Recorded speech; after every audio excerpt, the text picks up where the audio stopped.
Geek Therapy Radio. When a humble bard graced a ride along with Carol of Rivia, along came this song. From when the White Wolf fought a silver-tongued devil, his army of elves, his hooves did they reveal.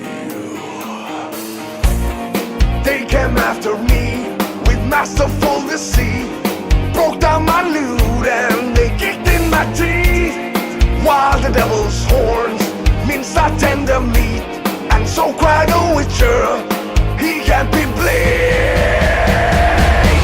Toss a coin to your Witcher, oh valley of plenty, oh valley of plenty, oh. Toss a coin to your Witcher, oh friend of humanity. Welcome to the Geek Therapy Radio podcast. Got your mental curator, Johnny Hamburger, keeping up this podcast a day streak. 5 podcasts a week. Back to normal operations here at the Geek Therapy Radio studios, I guess you could call it right now. I'm recording in the radio station. The more astute of you can probably tell when I've recorded at the radio station versus when I've recorded at home. Just the different vocal quality of the microphones I'm using. Doesn't necessarily mean one microphone is better than the other microphone, but for instance, here at the radio station, this microphone, it's a Electro Voice RE27ND going through a vocal processor. I think it's a BBE vocal processor, so compression and de-essing and such and EQ and whatever they got going on at the radio station here, versus at home when I'm usually using my MXL V67G going through my Universal Audio 1701D tube and solid state preamp. It's a transient. You can choose how much tube or how much solid state you want, FETs you want. But anyways, I'm just saying there's a difference between when I record at the radio station or at home, and my longer time listeners can probably tell between the two. All right, so today I wanted to talk about what I guarantee a lot of you have seen or heard about or seen on YouTube or heard about in various avenues, I don't know, is Henry Cavill builds his first gaming PC. And this happened, I don't know, several days ago. Of course, it comes across my feeds. I didn't know who Henry Cavill was, and maybe I should turn in my geek card. I don't know. But it was, all I'm saying, it's one of those things that kind of glanced past my radar and I didn't really think that much about, didn't really care that much about. I didn't know who Henry Cavill was. Of course, I know what he's been in now. He's Superman and he's the main character in The Witcher, so it all makes sense. He's Superman in the DC Comics universe, movie universe at least. He's a hunk. He's from Britain. But a few days ago, I didn't know or really care.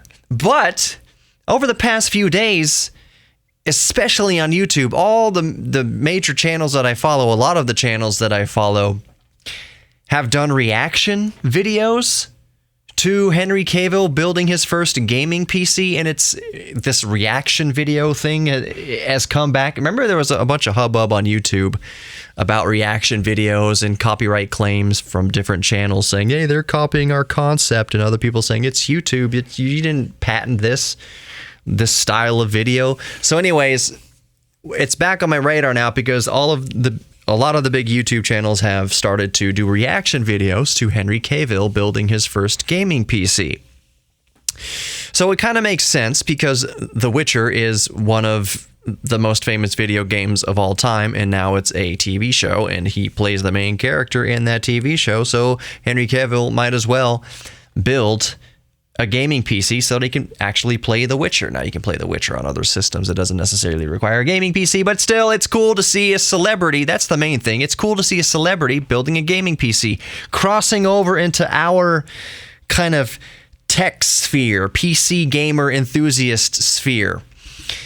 So initially, I thought it was cool, but I wasn't going to talk much about it. But now that a whole bunch of channels and various outlets and podcasts are talking about it, I guess I'll weigh in here. And my thoughts are, just that it's cool that a celebrity would even attempt it. I haven't listened to every single reaction video or reaction podcast to Henry Cavill building a gaming PC, but I imagine, whether it's lighthearted or actually meant to be insulting, there are probably some out there in the PC master race who winced at him doing it wrong a little bit here and there. But here's the thing, he really didn't do anything wrong. I mean, for a first-time PC builder, he did a really, really good job. At one point, he had the CPU, which is a Ryzen. It's probably a Ryzen 9. In his video, he has it blurred out for some reason. He doesn't have AMD blurred out, but he has the specific processor blurred out. I have no idea. Maybe he got an early production copy for whatever reason of a 3000 XT series processor. Who knows why he blurred it out on the box in the video, but regardless, it's an AMD build. And at one point he says to be careful with the gold pins. Of course, be careful with the gold pins. Yes, you're right on the money there. He put it in with the arrow not lined up into the correct corner. On a CPU, there's a little arrow etched into the CPU itself, and then there's an arrow on the socket of the motherboard itself. You line up those two arrows, and that's how it goes. But he didn't have it lined up correctly the first time. He quickly caught it and relined it up. There's a whole lot of comments on these videos of 30 seconds in and it's already better than the Verge builds custom PC. A lot of us remember that train wreck of a PC build video from the Verge, no less. Like, this is is a major technological outlet, and their PC build guide it almost seemed like an April Fool's joke. It was so bad. So Henry Cavill, there's a points in this PC build when he's looking at the instructions. He's looking at the instructions for his motherboard. He's looking at the instructions for his PC case. And I'm sure there are those out there who are elitists in the PC master race who would scoff, especially knowing us men, especially us male PC master race members. We don't like to look at instructions. And we might look down on folks who do look at instructions. I'm a man. I've built enough PCs. I don't need to look at instructions. I'm guilty of that myself sometimes. But he looked at instructions. And why shouldn't he? Why shouldn't he? It was a layperson, more or less, building their first custom personal computer. And he did a really, really good job, all things considered. He mounted his AIO cooler heat spreader upside down at one point, but he caught it. My favorite part though, it's not a very long video, but my favorite part is that he mounted the actual pump. It's all in one, but so he mounted the pump to the actual CPU socket upside down so that the LED letters on the display were upside down. And my favorite part is that he didn't immediately fix it. He said that he fixed it later because he spent a few hours gaming first. He built it rather than fix it. He knew that it would just work. It's upside down. Who cares? It's still going to work. So he was just chomping at the bit to play some video games first, and that's what he did. When he was done playing video games, then he went, according to him, he went back later and he switched it. He does have in the video, after he switched it right side up. But I just love that he left it and played video games, because it just goes to show. There's one of the fears that people have when they want to build their own PC is that it can seem complicated and daunting, and you have to get things just right, and whatever other reasons that would keep somebody from actually attempting to build their own PC themselves. This Hollywood actor, he built the PC himself, and he got a couple things kind of a little bit wonky, but it works. It works. You don't have to get things exactly perfectly right through the whole system build. It doesn't. So here's a good example. I was working on a computer the other day that a friend had built, and maybe they didn't catch it, but the fans weren't oriented in the exact way that you think it should be. So in a typical PC case, you want, and this is just typical typical 90% of PC builds are going to be this way. In the front of the case, you want the front of the case, the fan in the front of the case, drawing the fresh air into the front of the case to go through the body of the case, over the graphics card, over the processor, and then you want a fan on the back of the case exhausting the hot air back out the back of the case. Put those two fans on, one intake and one exhaust. It keeps a constant stream of fresh, cool air moving through the case.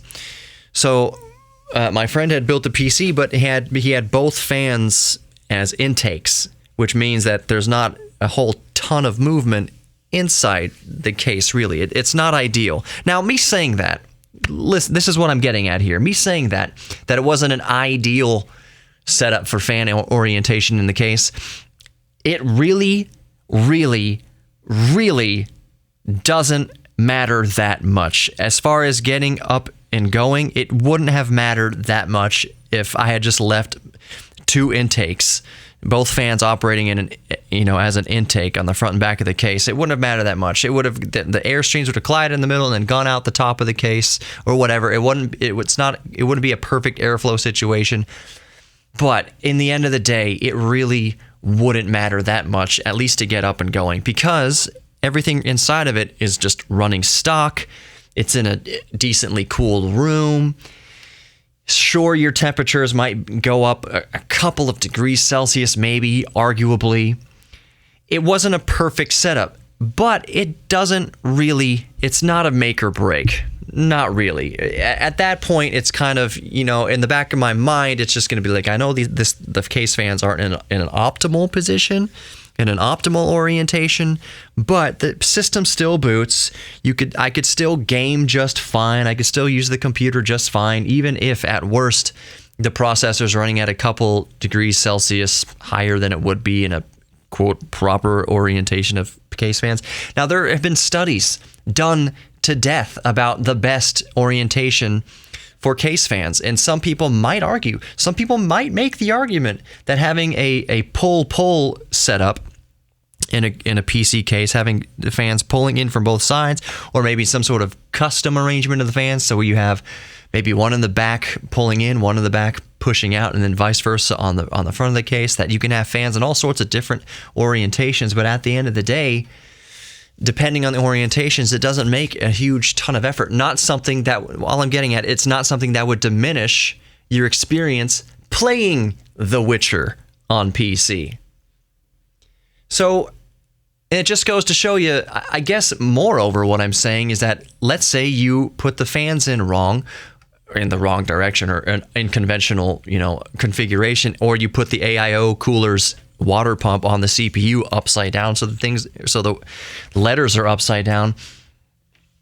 That's not a make or break. Building a PC doesn't have to be that perfect. There are some things that absolutely do need to be perfect when building a PC, but the thing about building a modern PC is it's fairly idiot proof.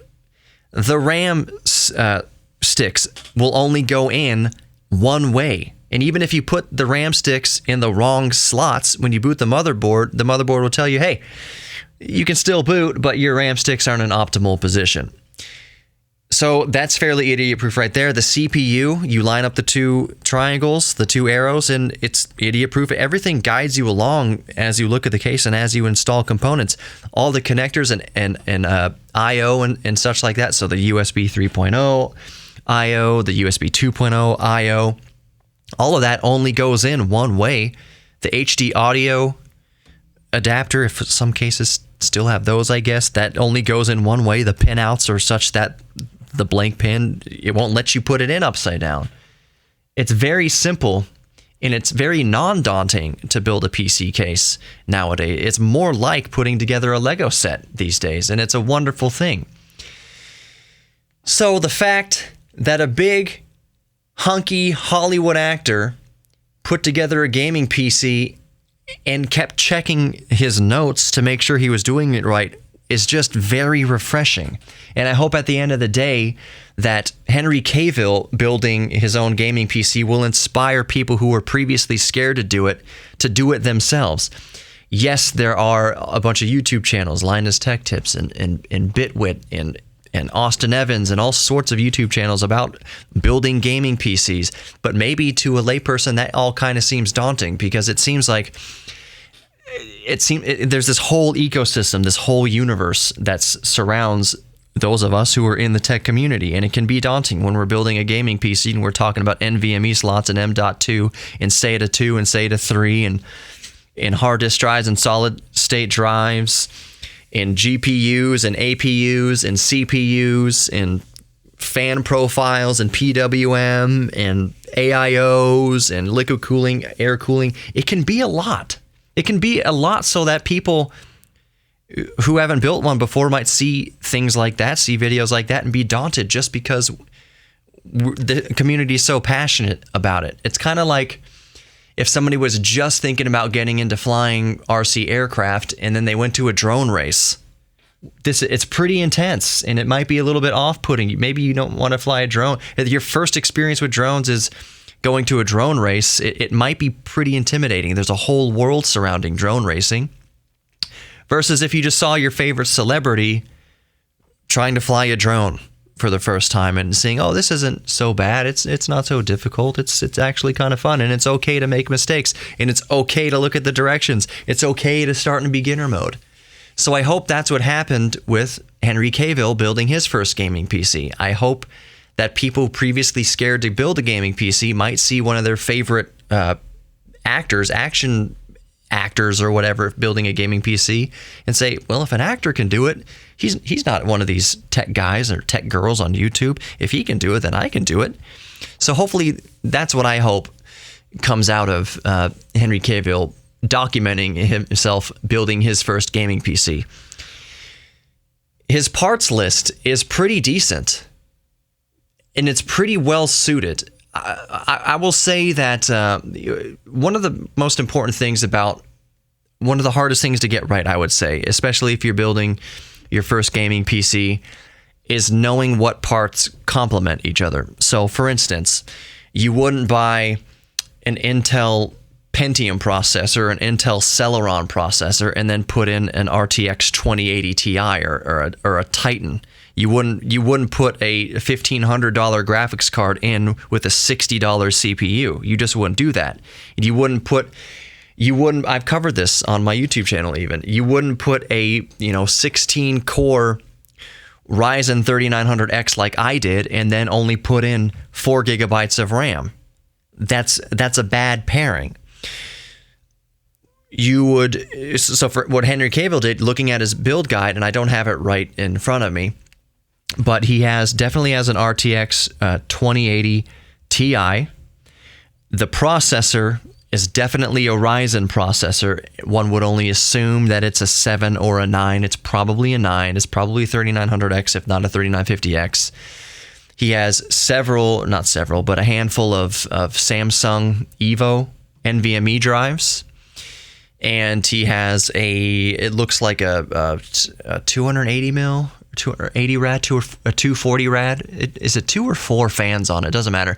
It looks like it's paired nicely to the CPU. And why would you get it? It must be a good CPU, because you wouldn't buy a big beefy liquid radiator for a cheap CPU. It's definitely a Ryzen. Definitely a Ryzen. So it's a Ryzen processor, most likely a Ryzen 9 by the looks of it. It looks like he has 4 sticks of RAM. What does he have? Again, I'm not looking at it directly, but it has all LED and RGB and everything like that. It's good, respectable RAM. Is it Corsair? If memory serves, it's Corsair. But it's really good industry standard RAM, and it looks like he has at least, at bare minimum, 32 gigs of it. So 32 gigs of RAM paired with their RTX 2080 Ti, paired with what is definitely a Ryzen processor, what's definitely a high-end Ryzen processor. It looks like the build out was pretty good. The components all complemented each other. The motherboard, I couldn't exactly see what the motherboard was. It looks like an X570. It's probably an F570. Actually, you know what? I'm gonna hold on a second. Get your paper out of the way.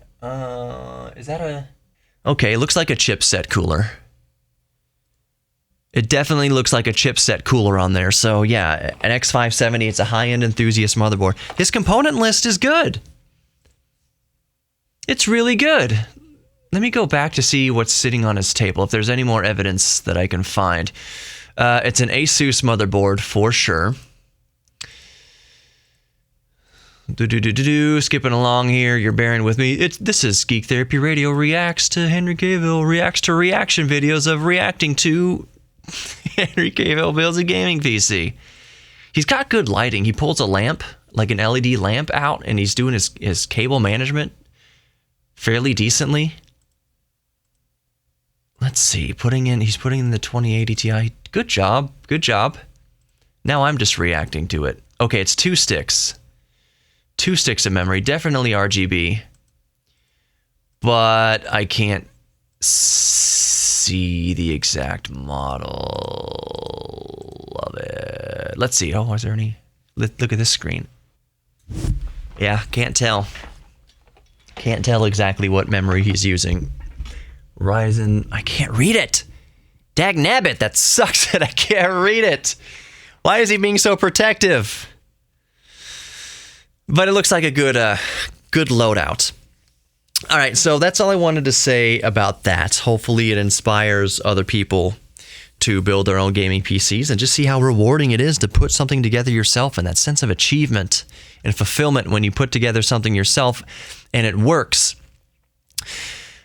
So I was watching another video today, and I'll link it in the podcast description. It's 4K footage of basically mosaics from Mars, from the Curiosity rover and other rovers that have been on Mars. So it's a very cool video. It's in 4K, lots of panoramas and looking around the terrain of the Martian surface. Very cool. And it mentions something that I want to talk about here because I never thought about it in depth. But then he mentioned it in the video, and I'll just mention the video for people who aren't going to click, the link in the podcast description. Oh, it's just called Mars in 4K from a channel called Elder Fox Documentaries. I will link it in the podcast description, like I mentioned. But one thing I hadn't thought about is, in the documentary here, he asked the question, a lot of people wonder why they don't stream high-definition video straight from the rovers down to our computers on Earth, so we can just watch basically live streams from the rover in high definition, because I think you could possibly, maybe theoretically, do it in extremely low resolution, but here's why. The Curiosity rover can only send data back to Earth directly from the machine itself down to our Earth satellites at 32 kilobytes per second. But for 8 minutes of the day, when the Mars Reconnaissance Orbiter is between Curiosity and Earth, it can send information at up to 2 megabytes per second through the satellite to basically as a cutoff man, using a baseball term. But that orbiter is only directly over Curiosity for 8 minutes. So you can only beam at a maximum bandwidth of 2 megabytes per second for up to 8 minutes a day. The rest of the time, the Curiosity has to beam directly to Earth at 32 kilobytes per second. So even at 2 megabytes per second, sending a raw data dump of photographic data can be very tedious and slow. And I'd imagine, I actually don't know what kind of compression codec they're using. I would imagine it would be lossless. I would have very much imagine it's probably both, but the bulk of it's going to be lossless. You're going to need to edit these videos and extract every bit of detail out of them you possibly can. So it makes sense that they would be lossless along with a JPEG probably. So 32 kilobytes per second most of the time, 2 megabytes per second for about 8 minutes of the day. And we're just talking about photos here. We're not talking about all the other information that has to be sent on those bandwidths.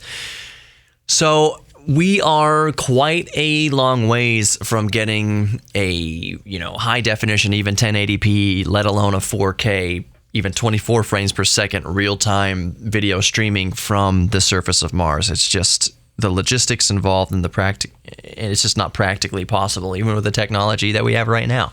We would probably need to have satellites,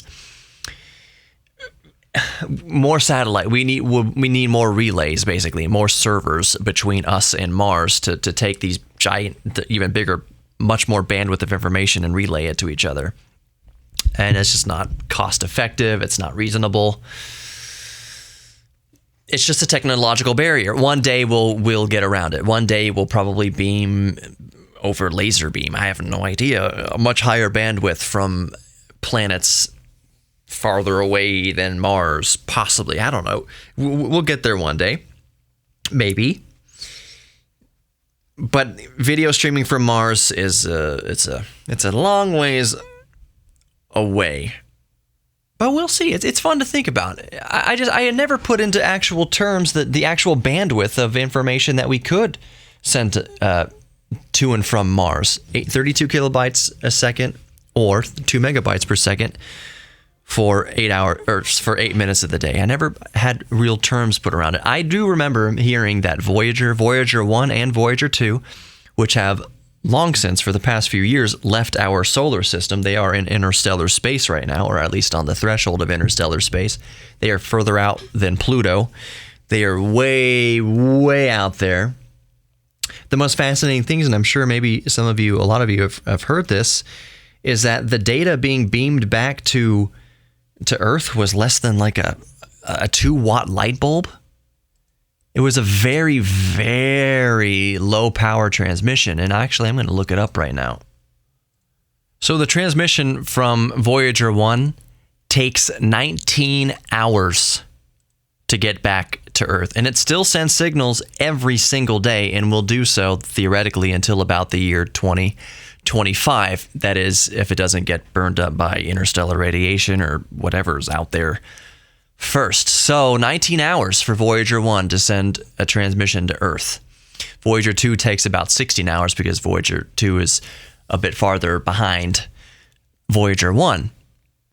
Okay, so I found the actual transmission strength of Voyager 1. The radio strength of Voyager 1 is about 23 watts.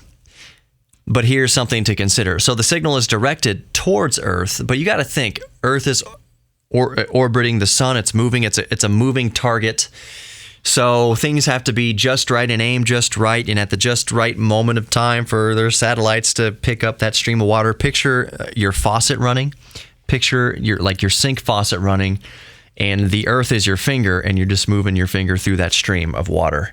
That's kind of how you're picking up the data from Voyager 1, I would assume. So Earth goes behind the sun. I don't know if Voyager is always pointed at Earth, but Earth rotates. So even if it doesn't matter the orbit, Earth rotates. So it's still, it's kind of, you can kind of effectively picture it like moving your finger underneath a stream of water. That the stream of water is the data, and your finger is an Earth satellite dish. Anyways, gosh, unless they got satellites in the sky. Anyways, regardless of the details about that, the particulars about that, Voyager is sending out a radio signal at about 23 watts.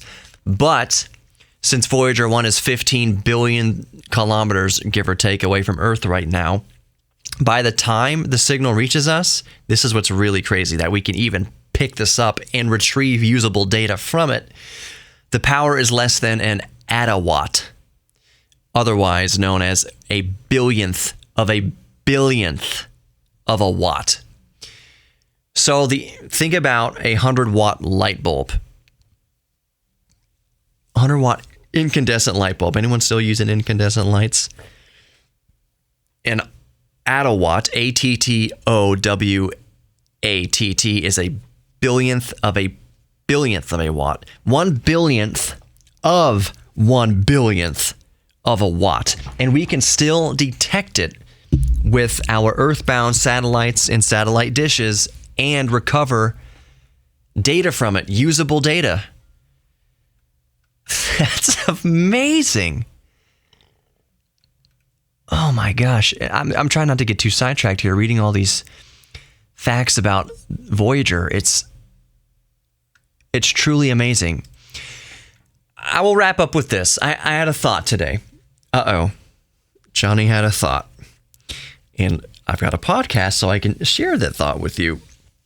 I forget why this entered my mind, but I just had this notion, and maybe, I don't know if I've talked about it on Geek Therapy Radio before, but we'll see. If I'm doing it again for the second time, fine, whatever.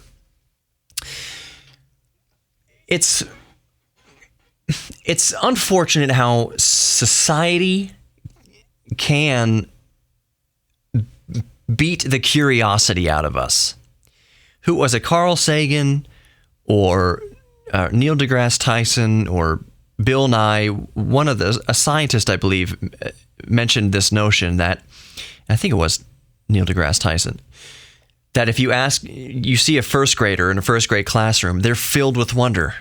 They're soaking up knowledge. They just want to learn. Their eyes are huge with the world and discovering new things, and that curiosity it's just at its peak.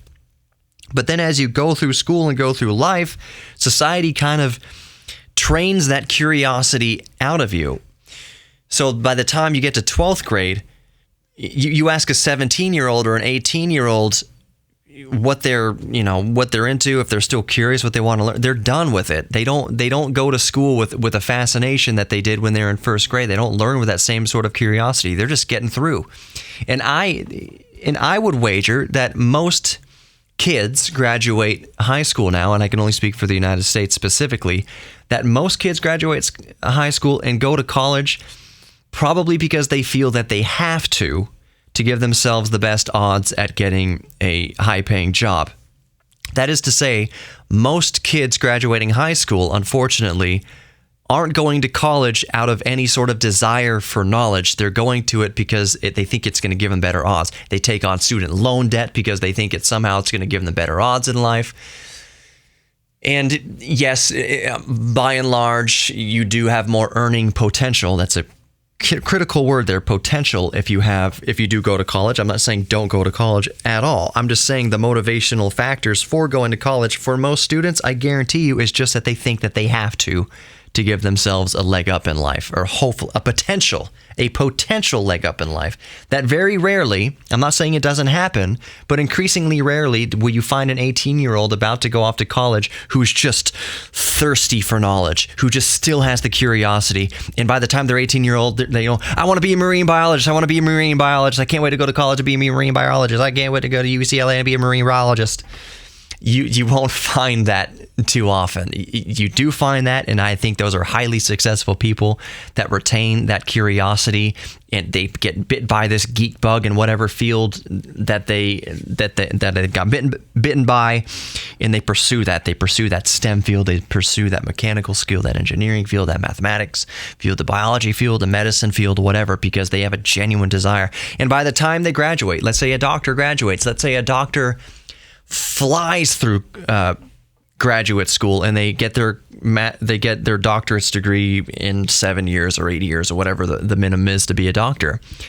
I bet you the best doctors, or the happiest doctors at least, I don't see how you could go through that much schooling and come out of it thinking that you know everything. I would imagine that the mark of a good doctorate's degree, of a good PhD, is just, it sends you out into the world with the PhD with the feeling of there's so much more to discover. There's so much more to learn. There's so much out there that I don't know. And there is I don't know what, I guess it's called a paradox. I was reading about this the other day. This paradox between people with very low levels of education thinking they know everything versus people with very high levels of education knowing that they don't know everything, feeling intimidated more, that with a higher level of education, they feel more intimidated by what they don't know versus somebody with a lower level of education, just enough to know something, thinking that they know everything. And it turns out that the more education you get, the more you realize you don't know. So the naturally curious wouldn't be fearful of what they don't know. They would hunger to learn what they don't know. Am I making kind of sense here? I hope that society hasn't beaten the curiosity out of you. I hope that society hasn't turned you into a drone that has been conditioned to consume. And I feel that that's where we're at modern day, is that we're conditioned from a young age to become a good consumer. And the only way you become a good consumer is that you stop being curious, you just start buying, and the only reason that you would get an education is to give you more buying power to consume more. This is just me. From what I'm observing around the world right now, it just seems that we're being trained to consume as much as possible. And at the same time, we're being bombarded by this message that if you're sad, you're broken. That it's somehow we should feel shame about going through grief. Somehow we should be ashamed of being sad. Take this pill, buy this car, buy these clothes, buy this thing, buy this cure-all, because if you're sad, you're broken. And broken equals bad, and broken equals fix it. It's okay to be sad. It's okay to feel grief. It doesn't mean you're broken. It means you're working at 100% normalcy. It means all systems are checking out perfectly. The check engine of your life is not on. If you're feeling sad, that means your engine's working fine. If you don't feel sad about anything, that's a big warning sign. And I don't mean that you have to feel sad about something every day. If you're depressed, that is a medical issue and it is worth looking into for sure. Do not self-diagnose depression. Get an actual doctor's opinion, because your mind can break just like your arm and need mending. But you can't confuse a dog dying with being terminally sad. Having an actual problem where you wake up every day in despair. That's a problem. But if something bad happens in your life, it's okay to feel grief and go through that process and lean into the sadness and feel the sadness and cry and emote. You're not broken. When your cat dies and you cry, you're not broken. That is completely normal. That is ideal. You don't need to take a drug to snap you out of that temporary sadness. Depression is an actual chemical imbalance. There's actually something there to be diagnosed and talk to a doctor about. But if you break up with somebody, it's okay to feel sad. If you go through divorce, it's okay to feel sad. You should feel sad. You don't need to take a pill or go to a doctor and say, I need something to help me through this, and then they prescribe you whatever. Happy pills or Xanax or whatever they prescribe you. And believe me, there are a ton of doctors who would just easily prescribe you. They won't even look you in the eye when they're doing it. They'll come in the room, you say, I'm feeling sad. They'll write you a prescription for whatever newest pill is on the block that they can get commission for and send you out the door. That's the way it's set up in the United States right now, at least.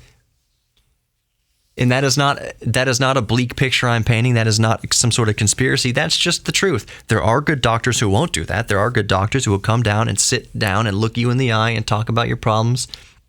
And if you say, I think I'm being depressed, they'll refer you to a actual psychologist or a therapist or a counselor or whatever to talk through it. And they'll use medication as a last means, as a last resort. But there are also people in the world who will go through a breakup and then go immediately to the doctor to get prescribed pills because they know their doctor will give it to them without asking many questions, any questions even. You're not broken if you're sad, and sadness is nothing to be afraid of, to be scared of.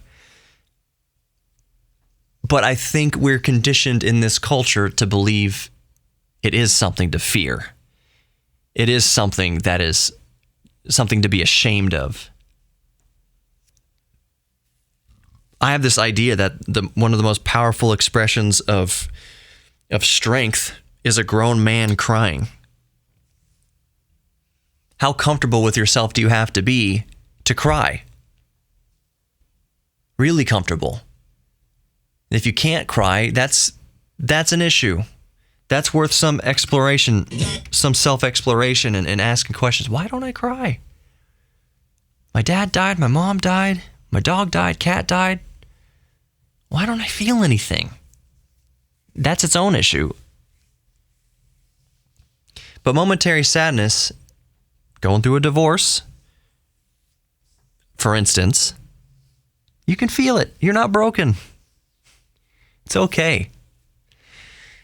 All right, I think I'll start wrapping it up there.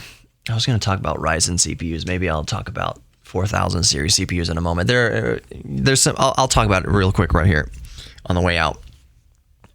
You might read some articles today or tomorrow, whatever, about new 4000 series APUs coming out from Ryzen with 2 cores, 4 threads, 4 cores, 4 threads, 8 cores, 16 threads, different variation of 4000 series.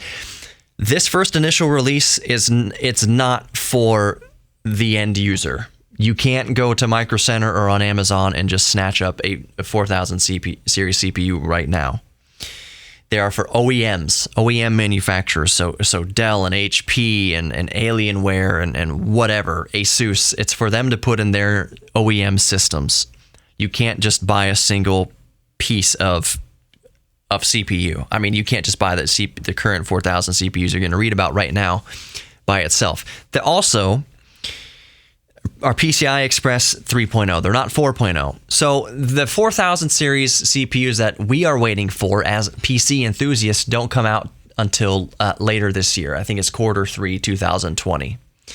So it's very confusing. AMD is being so confusing right now. I talked about this, and seriously, this is you can see the little meter on the podcast. You know we're about to wrap up here. I talked about this recently, how AMD now more than ever has to tread cautiously. That just because they're nipping at Intel's heels and are even with Intel right now, at best they're even with Intel. Maybe some SKUs of processors out benchmark Intel processors right now. They don't have far enough of a lead. This is my opinion. They don't have far enough, any way you slice it, far enough of a lead over Intel to start messing around with SKUs in numbers and naming schemes and deceit to the customer. I'm not going to say that AMD is purposefully deceiving us, the PC customer, but they sure aren't helping it by being so confusing about it. And they need to play it a little bit safer right now. Right now is not the time. When you're in a tie ball game, is not the time to start experimenting. Do you get what I'm saying? It's 5-5. Now is not the time to. Now's not the time to pull the bench warmer and put him on the mound to pitch the last inning.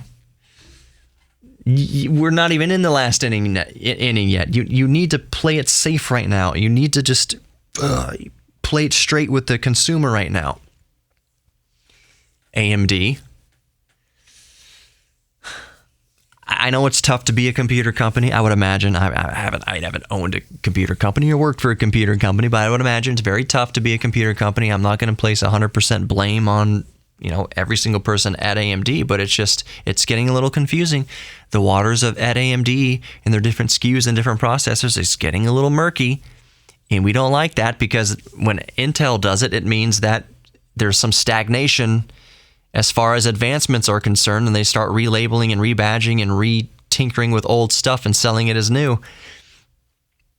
I'm not saying AMD is doing that. I don't think AMD is doing that, but we've seen it before in the past.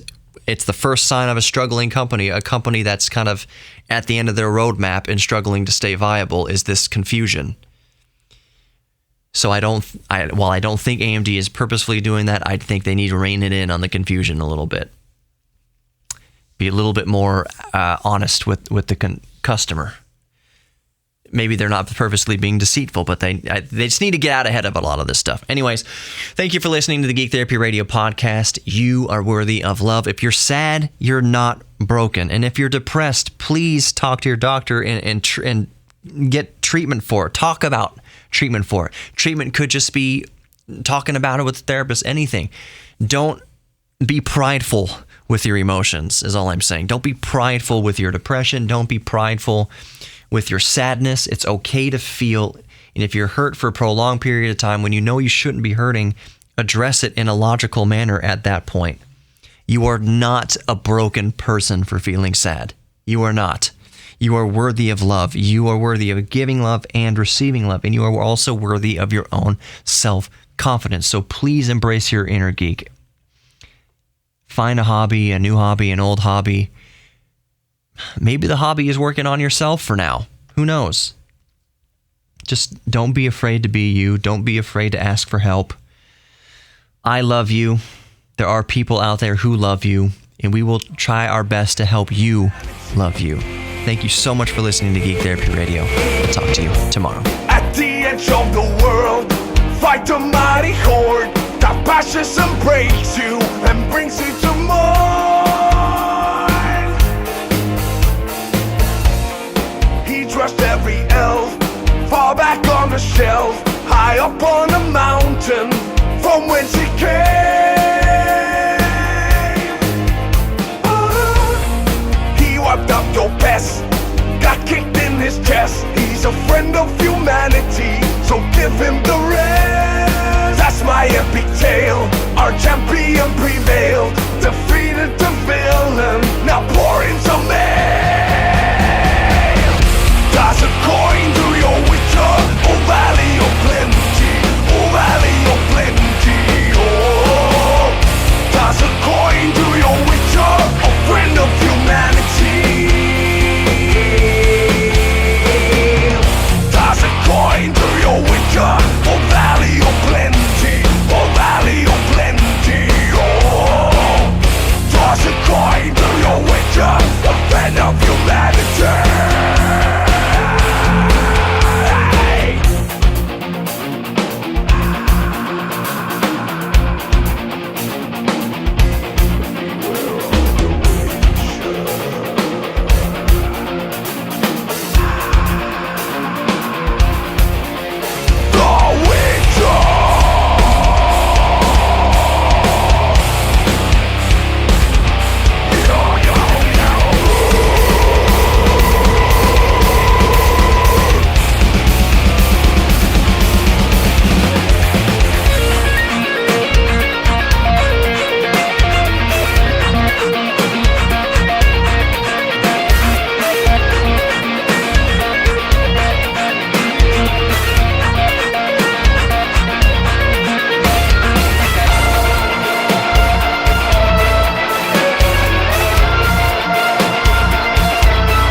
Toss a coin to your witcher, a friend of humanity. Toss a coin to your witcher, oh